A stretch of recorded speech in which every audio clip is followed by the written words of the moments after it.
Hello बच्चों, बाल मंदिर के इस YouTube चैनल में आपका स्वागत है।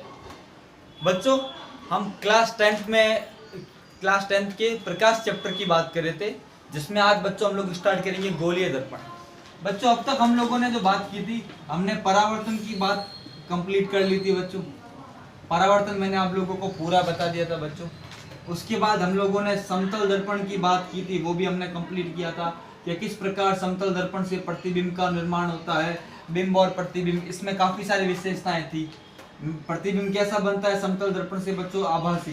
और आभासी कैसा होगा बच्चों? सीधा होगा। कैसा होगा? सीधा होगा बच्चों। तो ये सब हमने बातें की थी। बच्चों, एक और इम्पोर्टेंट पॉइंट है इसके अंदर जो मैं आपको लिखवाने वाला हूँ बच्चों, वो ये है, वो आपको ध्यान रखना है। वो पॉइंट क्या है बच्चों? देखो, ये हमें ध्यान रखना है, फैक्ट है, और काफी सारे छोटे मोटे कॉम्पिटिटिव एग्जाम में पूछते हैं, पता होना चाहिए कि यदि किसी व्यक्ति को या यदि किसी वस्तु या व्यक्ति, दोनों ले लो, वस्तु या व्यक्ति का पूर्ण प्रतिबिंब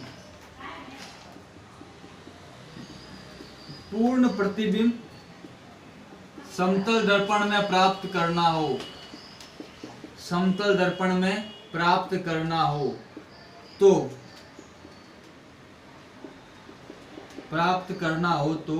प्रतिबिंब प्राप्त करना हो तो दर्पण का आकार व्यक्ति या वस्तु के आकार का आधा होना चाहिए।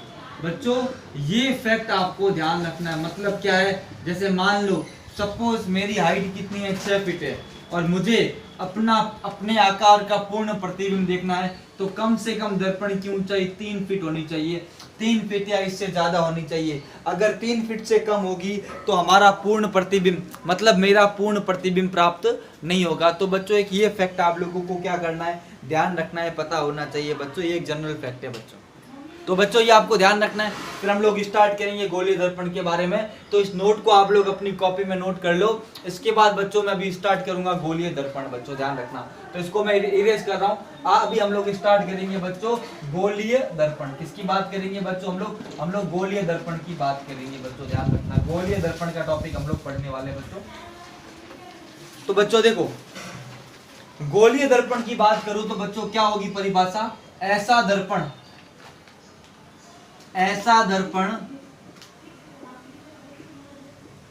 जो किसी खोखले गोले, ऐसा दर्पण बच्चों जो किसी खोखले गोले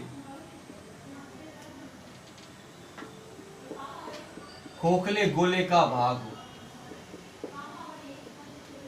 किसका भाग हो? खोखले गोले का भाग हो बच्चों। क्या कहलाता है बच्चों? ध्यान रखना, वो कहलाता है गोलीय दर्पण। क्या कहलाता है बच्चों? गोलीय दर्पण कहलाता है बच्चों। तो मैंने क्या लिखाया? ऐसा दर्पण जो किसी खोखले गोले का भाग हो, वो बच्चों क्या कहलाता है बच्चों? गोलीय दर्पण कहलाता है। क्या कहलाता है? गोलीय दर्पण। तो मैंने परिभाषा क्या लिखाई? ऐसा दर्पण जो किसी खोखले गोले का भाग हो। क्या मतलब है बच्चों? इसको समझाता हूं अभी मैं आप लोगों को। पहले मैं इसको थोड़ा साफ कर लेता हूँ, थोड़ा सा ये गीला हो रखा है, साफ कर लूं, लिखने में थोड़ी सी आसानी है। तो देखो, मतलब क्या है समझना बच्चों। खोखला गोला क्या होना चाहिए? खोखला गोला, और कांच का ही होगा तभी काम आएगा, नहीं तो काम नहीं आएगा बच्चों। अब देखो, समझो इस चीज को। मैं थोड़ा सा उसको डायग्राम से इस चीज को एक्सप्लेन करता हूँ। और 2 प्रकार के होते हैं बच्चों, उत्तल दर्पण, अवतल दर्पण। तो पहले मैं सबसे पहले आप लोगों को एक खोखला गोला बना रहा हूँ बच्चों। क्या किया मैंने? एक खोखला गोला बनाया। क्या बनाया? खोखला गोला। मैं यहाँ पे दो तरह के होते हैं, दोनों एग्जाम्पल आपको बता देता हूँ। यहाँ पे बच्चों मैंने क्या किया? एक खोखला गोला बनाया। ऐसा गोला, वृत्त की बात नहीं कर रहा हूं, किसकी बात कर रहा हूं बच्चों? गोले की बात कर रहा हूं। खोखला गोला है, स्फीयर। अब मैंने क्या किया बच्चों? ये खोखला गोला है ना, मैंने इसको इतने वाले भाग को मैंने क्या कर दिया बच्चों? कट कर दिया। डॉटेड कर रहा हूं ना, उतने भाग को मैंने क्या कर दिया बच्चों? कट कर दिया। पीछे हमारे पास केवल इतना भाग है।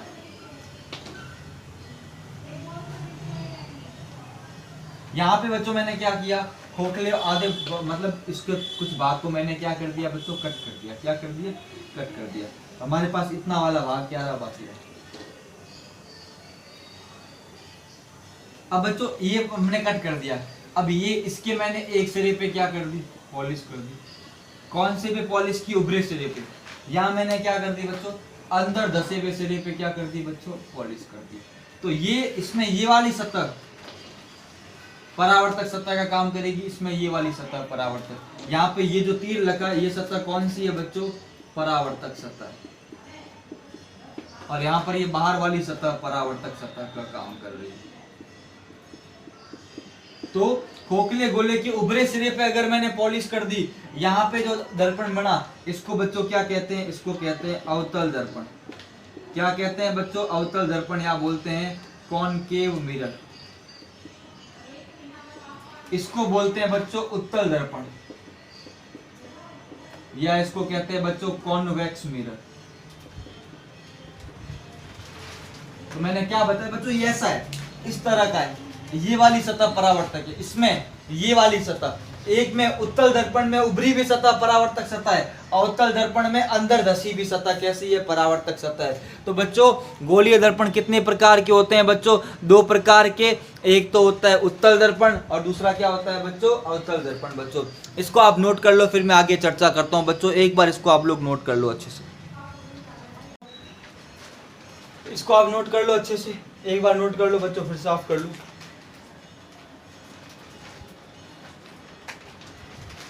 मैं इसको साफ कर देता हूं। तो बच्चों गोलीय दर्पण कितने प्रकार के हो गए, दो प्रकार के। एक हो गया उत्तल दर्पण और दूसरा क्या हो गया बच्चों, अवतल दर्पण। तो गोलीय दर्पण बच्चों कितने प्रकार के हो गए, दो प्रकार के हो गए। तो एक साइड लिख लेता हूं बच्चों, अवतल दर्पण। एक साइड लिख लेता हूं बच्चों, उत्तल दर्पण।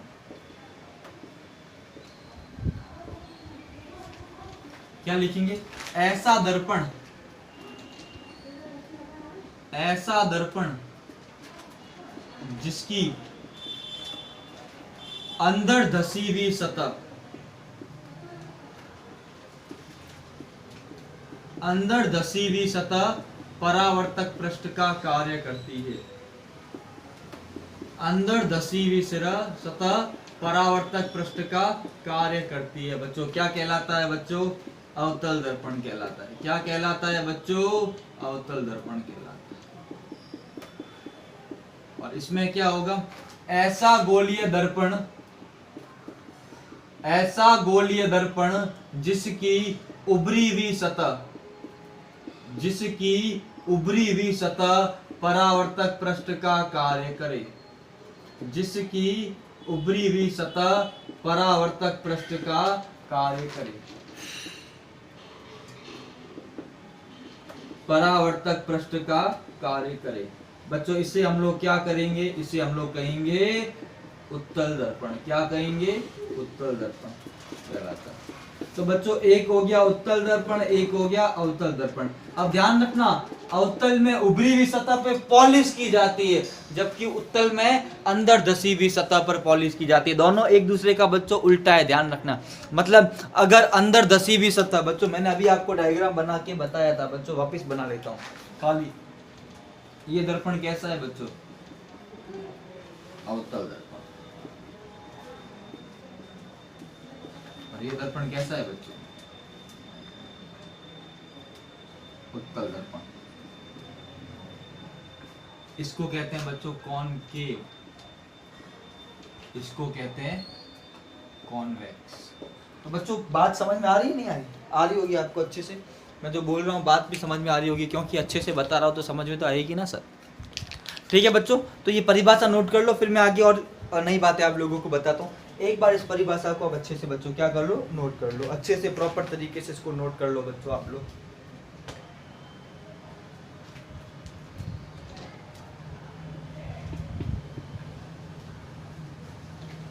ठीक है बच्चों, आई थिंक आप लोगों ने नोट कर लिया होगा। आगे बढ़ते हैं बच्चों।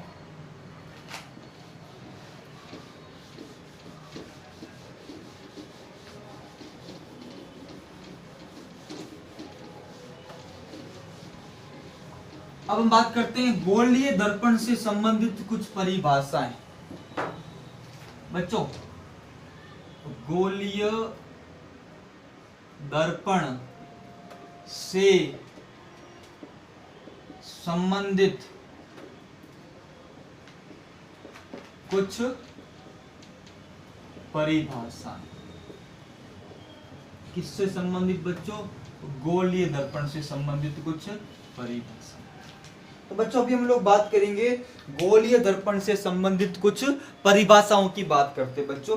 अब ध्यान रखना बच्चों, डायग्राम से ही सारी बात आप लोगों को मैं क्लियर करूंगा। अब देखो बच्चों, ठीक है बच्चों, अब देखो यहां मैं एक दर्पण बना रहा हूं।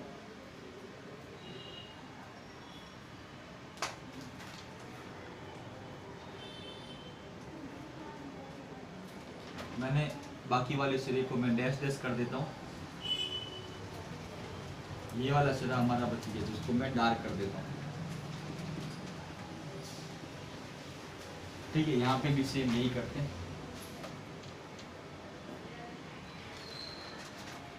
बाकी वाले सिरे को मैं डॉटेड कर देता हूँ। जो मेन दर्पण वाला सिरा है उसको मैं क्या कर देता हूँ? डार्क कर देता हूँ। ठीक है बच्चों, अब इसके मैंने क्या कर दी? उभरे हुए सिरे पर पॉलिश की। इसमें मैंने अंदर धसी हुई सतह पर पॉलिश की। ठीक है, तो ये अपना यहाँ से यहाँ तक का, ये भी यहाँ से यहाँ तक। अब बच्चों क्या है? अब ध्यान रखना, सबसे पहली परिभाषा वक्रता केंद्र, सी, सेंटर ऑफ कर्वेचर। क्या लिखेंगे कि गोलीय दर्पण जिस गोले का भाग होता है उसका केंद्र क्या कहलाता है बच्चों? वक्रता केंद्र। क्या परिभाषा है? गोलीय दर्पण जिस गोले का भाग होता है उसका केंद्र क्या कहलाता है बच्चों? वक्रता केंद्र। क्या परिभाषा लिखेंगे? गोलीय दर्पण, गोलीय दर्पण जिस गोले का भाग होता है, गोलीय दर्पण जिस गोले का भाग होता है, जिस गोले का भाग होता है, भाग होता है उसका केंद्र, उसका केंद्र वक्रता केंद्र कहलाता है। उसका केंद्र वक्रता केंद्र कहलाता है। गोलीय दर्पण जिस खोखले गोले का भाग होता है, या जिस गोले का, या खोखले गोले यहाँ लिख लेते हैं, जिस खोखले गोले का भाग होता है उसका केंद्र वक्रता केंद्र कहलाता है। इसे C से प्रदर्शित करते हैं, इसे C से प्रदर्शित करते हैं बच्चों। तो पहली बात, गोलीय दर्पण जिस गोले का भाग होता है उसका केंद्र क्या कहलाता है बच्चों? वक्रता केंद्र। क्या कहलाता है? वक्रता केंद्र बच्चों। पहली परिभाषा। कौन सी परिभाषा बच्चों? पहली परिभाषा। दूसरी परिभाषा बच्चों यही लिख रहा हूं, वक्रता त्रिज्या, वक्रता त्रिज्या कैपिटल R, इसको बोलते हैं centre of, sorry, radius of curvature, radius of curvature. क्या लिखेंगे कि गोलीय दर्पण, गोलीय दर्पण जिस खोखले गोले का भाग होता है, गोलीय दर्पण जिस खोखले गोले का भाग होता है, जिस खोखले गोले का भाग होता है उसकी त्रिज्या, उसकी त्रिज्या वक्रता त्रिज्या कहलाती है। उसकी त्रिज्या वक्रता त्रिज्या कहलाती है। इसे कैपिटल R से प्रदर्शित करते हैं। तो गोलीय दर्पण जिस खोखले गोले का भाग होता है उसका केंद्र वक्रता केंद्र, तथा गोलीय दर्पण जिस खोखले गोले का भाग होता है उसकी त्रिज्या वक्रता त्रिज्या कहलाती है बच्चों। ध्यान रखना। तो त्रिज्या को मैं यहाँ लिखता हूँ बच्चों, दिखा देता हूँ चित्र के अंदर। ये जो है ये R और ये R। ठीक है बच्चों, तो दो परिभाषा नोट कर लो, फिर आगे और परिभाषा बताता हूँ। अभी आप इन दोनों को नोट कर लो, एक सी हो गया, दूसरा क्या हो गया आर। आर दूरी बच्चों ध्यान रखना, ये वाली दूरी जो है ना ये आर है, आप पूरा मत कर देना कि ये यहाँ, अभी इसको लंबा भी करूंगा, ये आर। ठीक है बच्चों, नोट कर लो अच्छे से, फिर आगे बात करता हूँ बच्चों। ठीक है बच्चों, तीसरी परिभाषा, कौन सी परिभाषा? तीसरी। पहला वक्रता केंद्र, दूसरा वक्रता त्रिज्या। अब हम बात करेंगे तीसरी परिभाषा। तीसरी परिभाषा में बच्चों आएगा ध्रुव, या जिसको कहते हैं पोल। गोलीय दर्पण का जो मध्य बिंदु है, गोलीय दर्पण का मध्य बिंदु, मध्य बिंदु क्या कहलाता है बच्चों? ध्रुव कहलाता है। क्या कहलाता है? ध्रुव। इसे हम लोग P से प्रदर्शित करते हैं। किससे प्रदर्शित करते हैं? इसे P से, P फॉर पोल, इसे P से प्रदर्शित करते हैं। किससे प्रदर्शित करते हैं बच्चों? P से। तो ध्यान रखना, यहाँ पे यहीं कहीं एक मध्य बिंदु होगा जिसको मैं P से लिख रहा हूँ। किससे लिख रहा हूँ बच्चों? P से लिख रहा हूँ। तो ध्रुव, वक्रता केंद्र, वक्रता त्रिज्या, ध्रुव। चौथी परिभाषा बच्चों मुख्य अक्ष, इसको बोलते हैं प्रिंसिपल एक्सिस। क्या होगा? P और C, ध्रुव और वक्रता केंद्र को मिलाने वाली रेखा। बच्चों ये सीधी रेखा है, ध्रुव और वक्रता केंद्र को मिलाने वाली रेखा क्या कहलाती है बच्चों? मुख्य अक्ष। ध्यान रखना, ध्रुव और वक्रता केंद्र को, और रेखा दर्पण को कितने भागों में बांटती है? 2 भागों में। ध्यान रखना, क्या लिखेंगे? ध्रुव व वक्रता केंद्र को मिलाने वाली रेखा, को मिलाने वाली रेखा क्या कहलाती है बच्चों? मुख्य अक्ष कहलाती है। क्या कहलाती है? मुख्य अक्ष कहलाती है। समझना बच्चों, ये जो लाइन है ना, यह दर्पण को 2 भागों में, ध्यान रखना, यह दर्पण को 2 भागों में विभाजित करती है। यह दर्पण को 2 भागों में विभाजित करती है, एक भाग ऊपर वाला, एक भाग नीचे वाला बच्चों। तो ये ध्यान रखना। तो सबसे पहले वक्रता केंद्र, गोलीय दर्पण, गोलीय दर्पण जिस गोले का भाग है उसका केंद्र वक्रता केंद्र। दूसरा वक्रता त्रिज्या, गोलीय दर्पण जिस गोले का भाग है उसकी त्रिज्या। तीसरा ध्रुव, गोलीय दर्पण का मध्य बिंदु, P ध्रुव कहलाता है बच्चों। और चौथा हमने क्या बात की बच्चों? मुख्य अक्ष। P और C को मिलाने वाली रेखा, लंबवत रेखा क्या कहला? सीधी रेखा मिलाने वाली क्या कहलाती है? मुख्य अक्ष कहलाती है। तो बच्चों ये 4 परिभाषा है। आगे हम बात करेंगे फोकस बिंदु के बारे में। सबसे इंपॉर्टेंट जो परिभाषा है बच्चों वो फोकस बिंदु, इसको हम बात करेंगे अगले लेक्चर में, फोकस बिंदु। और बात करेंगे किस प्रकार फोकस बिंदु, फोकस दूरी, और किस प्रकार से प्रतिबिंब बनता है, प्रतिबिंब का निर्माण किस प्रकार होता है गोलीय दर्पण में, इसकी चर्चा बच्चों हम अगले लेक्चर में करेंगे। आज के लिए हम इतना ही रखते हैं, अगले लेक्चर में और चर्चा करेंगे बच्चों।